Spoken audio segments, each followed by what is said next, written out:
உலகத்திலே முதலிடத்தில் இந்தியா மாட்டு இறைச்சி ஏற்றுமதியில் அனுப்பி வைப்பது யார்? எல்லாம் முஸ்லிம்களா? இங்க இருக்கிறவனுக்கு இங்க இருக்கிறது பத்த மாட்டேங்குது. 11 மணிக்கு போனா இல்லன்றாரு கடைக்காரர்.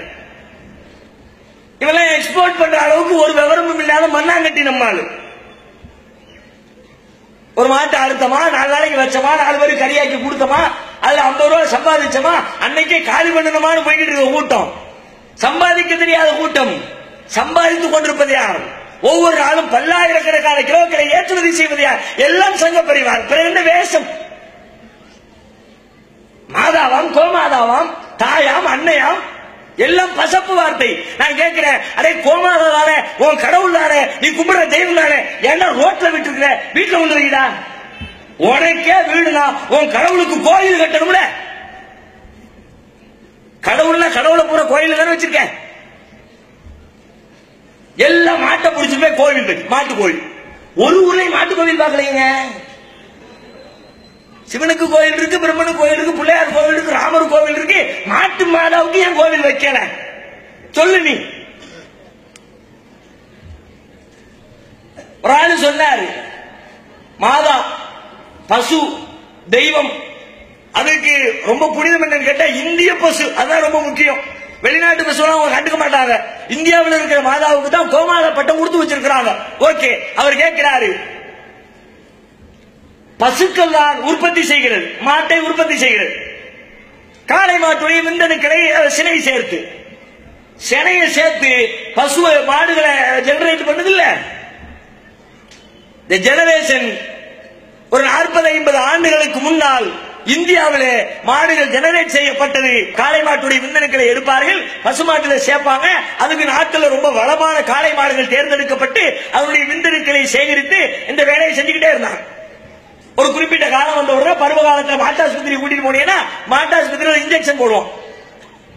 இப்படி பெரிய ஊசி எடுத்து உள்ள விட்டு கர்ப்பப்பைக்குள்ள டைரக்டா செலுத்திடுவாங்க. செலுத்தினாங்கல்ல. இவ்வளவு நாளும் எந்த காளை மாடுகள் சினைக்கு பயன்படுத்தப்பட்டது? காங்கேயம் காளை மாடு. காளை மாடு ரொம்ப ஃபேமஸ் திருப்பூர் பக்கத்துல. மணப்பாறை காளை மாடு. தமிழகத்தில் அப்படி வீரியம் நிறைந்த காளை மாடுகள் இருந்தன.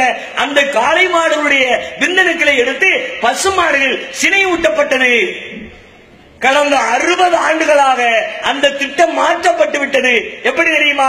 நம்முடைய நாட்டிலே பசுமாட்டுகள் 2 லிட்டர், 3 லிட்டர், 4 லிட்டர் பால் கறக்கிறது.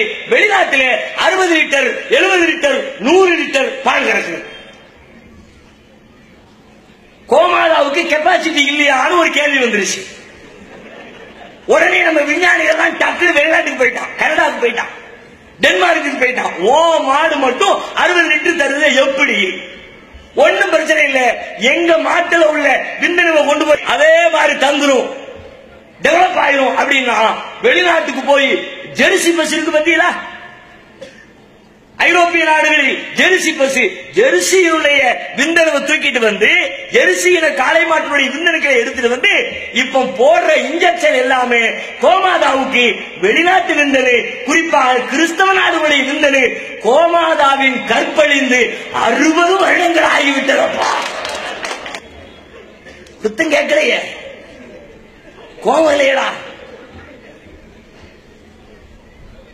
இன்னொருத்தன் கேட்கிறான், கோமாதா பெண், கோண பெண் பசு பொம்பளை தானே, ஆடில தானே.